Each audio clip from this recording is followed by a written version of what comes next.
Good morning, Red Hawk Nation. Today is Thursday, February 13th, and I'm Cooper Regal with today's Daily Update, brought to you by Wingspan TV. This weekend is a 4-day weekend, but not for everybody on campus. WTV's Paul Lee has the details. Tomorrow is a Staff Development Day, which means students get the day off, and Monday is a federal holiday for President's Day, which means the 4-day weekend for students. Over the 4-day weekend, I'm going to do homework, and I'm going to study and homework and read a book.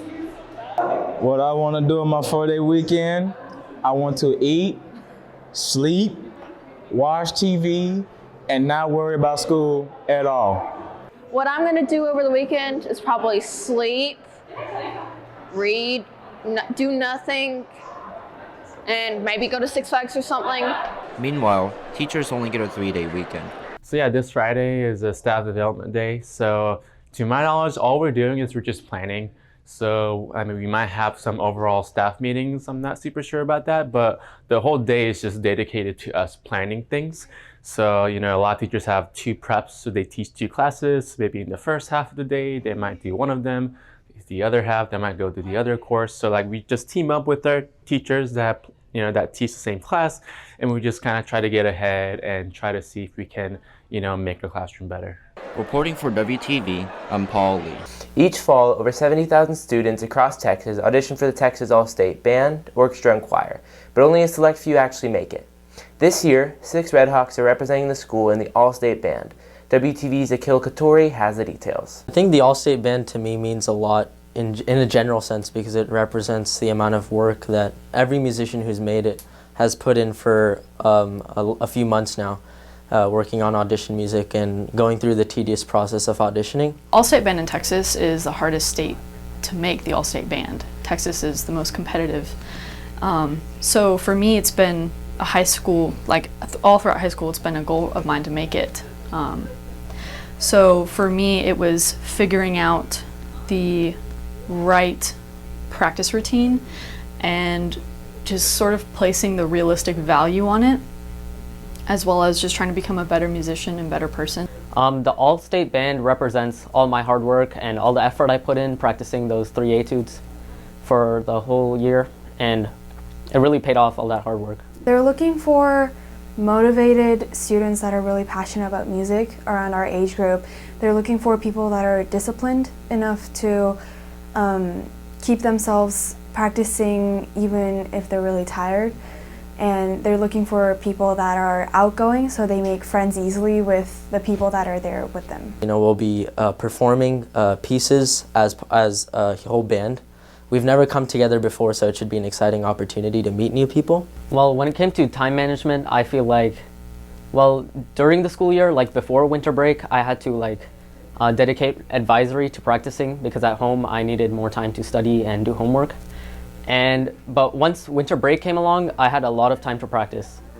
I would typically try to practice 3 to 4 hours-ish, and so that takes away from a lot of my homework time. So I would say I sacrificed a little bit of my grades, but not too much.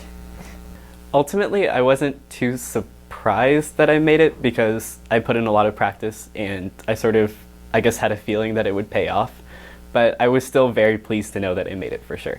Since my sister made All-State, I kind of had to. So in order for me to make All-State, I practiced a lot in the summer. And then during the schools, I'm a freshman, so I don't have any homework except for HGAP. So I just practiced. So it's really about practicing quality time, not quantity time. If you practice 6 hours a day, I don't even know what you're doing in that time. It's working on your fundamentals helps so much. Even just scales. Hours of scales over the course of weeks will help you improve so much. On this week's edition of My Life As, WTV takes a look into the life of track runner Peyton McGar. Once we get to school, we have to warm up before practice time starts, and then we do drills in the turf room and normally go out to the track and run, and then we come inside and do weight room. I run the 400, the 200, and then the 4x1 relay. On this week's edition of Real Talk, WTV's Amelia Howdigi hits the halls to ask students about Valentine's. This is WTV's Amelia Howdigi with this week's edition of Real Talk. Today I'm going to be hitting the halls asking students their opinions on Valentine's Day. So what are your thoughts on Valentine's Day? Valentine's Day. I think it's just like, I mean, it's good for people who are like in a relationship, but I mean, I only like Valentine's Day because of like the candy and the chocolate covered strawberries. Yeah. Well, I mean, Valentine's Day is a holiday for, you know, love, so, you know, couples can have fun together, get presents from one another. So, I mean, that's a fun holiday, you know. It's not fun if you're single, but like, you know, I just think of it as a, you know, a good way to get even closer with your couple and just, you know, have a day to yourself with them. I think it's fun in that you like should celebrate with your friends and family. So. I think it's a cute celebration for like people who are in relationships and like for like your family and your like married couples and stuff. Do you think Valentine's Day is overrated or over-commercialized or? Yes, I think Valentine's Day is over-commercialized. It's just, it's more just like, oh, buy this for someone instead of like expressing real love. It just seems more like fake. I mean, to a certain extent, like maybe if it's everywhere, and like, I mean, it really depends on like if you're single or not. Like I'm saying, like if you're single, then you're like people are gonna, you know, they're gonna be like sad about it or might have other feelings about it. But if you have like a Valentine, then just have fun, you know, just experience it and have fun with it. Yeah, I don't really think it's like that special, I guess. I personally think it's over-commercialized just because a lot of like businesses revolve around just that holiday and they rely on Valentine's Day. For instance, like floral arrangements and stuff, they get their business mainly on Valentine's Day. So, what's your favorite thing to do on Valentine's Day? Favorite thing to do on Valentine's Day is probably just eating candy and then hanging out with my friends for Galentine's Day. Yeah. Well, my favorite thing is I'm just gonna chill with the person that, you know, I like and all that. So, I mean, I'm gonna have fun this Valentine's Day, but yeah. Eat lots of candy and hang out with my friends. My plans for Valentine's Day is hanging out with friends. We're gonna celebrate like a Galentine's Day, I guess, and yeah, homework. On February 1st, WTV launched the annual Red Hawk Romance, 14 Days of Love, which takes a look at relationships on campus. Today's installment features couple Emily Thomas and Michael Coppinger.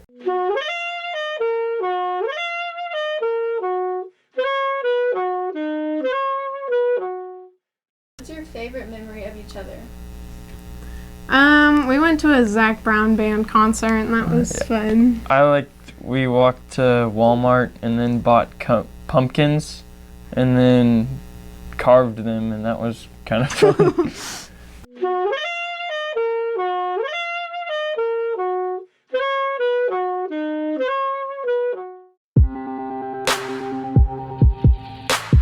The swimming and diving state meet is in Austin tomorrow and Saturday. Mallory Showalter, Hannah Wynn, Rachel Easton, and Maria Oshalkas are all competing. The girls have been preparing for their final meet of the year by trying to shave off as much time as possible. We're working on our flip turns and our starts and our finishes, like the small details. We've been working really hard on our flip turns and our dives to make sure it's really clean, as well as just the small details, just to make sure we're all prepared.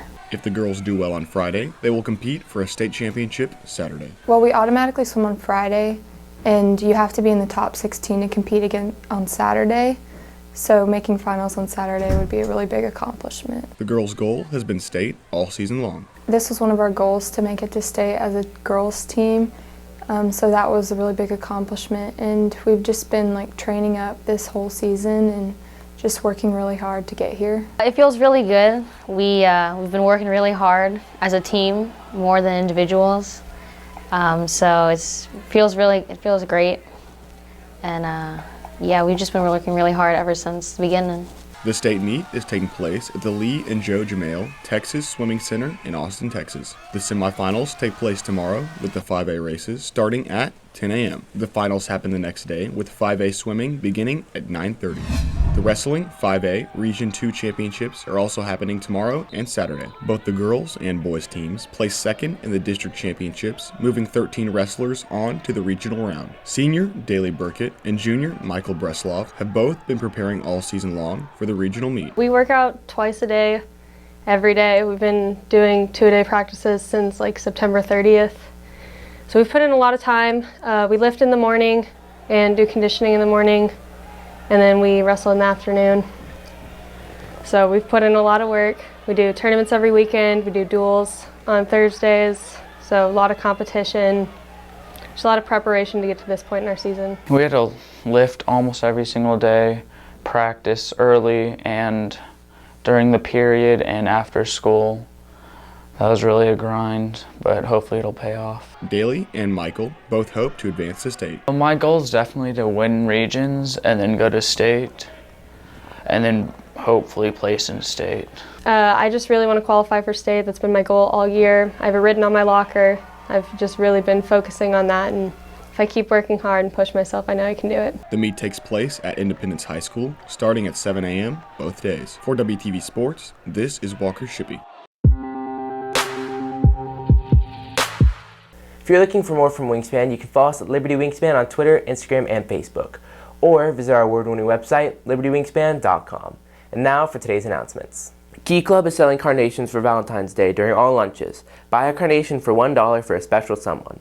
All proceeds will be donated to the American Cancer Society. It's not too late to sign up for PALS.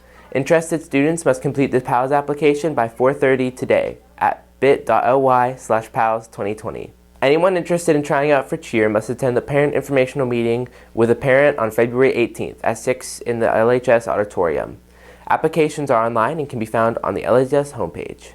NHS applications are available at bit.ly/LHS/NHS app cover sheet 2020, or stop by room C225 or room C216 to pick one up. The deadline is February 28th at 4:30 p.m. PTSA Heart Wall will be going up this week in the Rotunda. Grab the heart of your crush, significant other, or best friend to show you care about them for Valentine's Day. You can wear the heart or keep it on Thursday. For February, Frisco Education Foundation in Complexity is hosting a Madden tournament for graduating seniors. Please contact Mr. Ham and C234 for more details. That's it for today's Daily Update. This is Cooper Regal for Wingspan TV.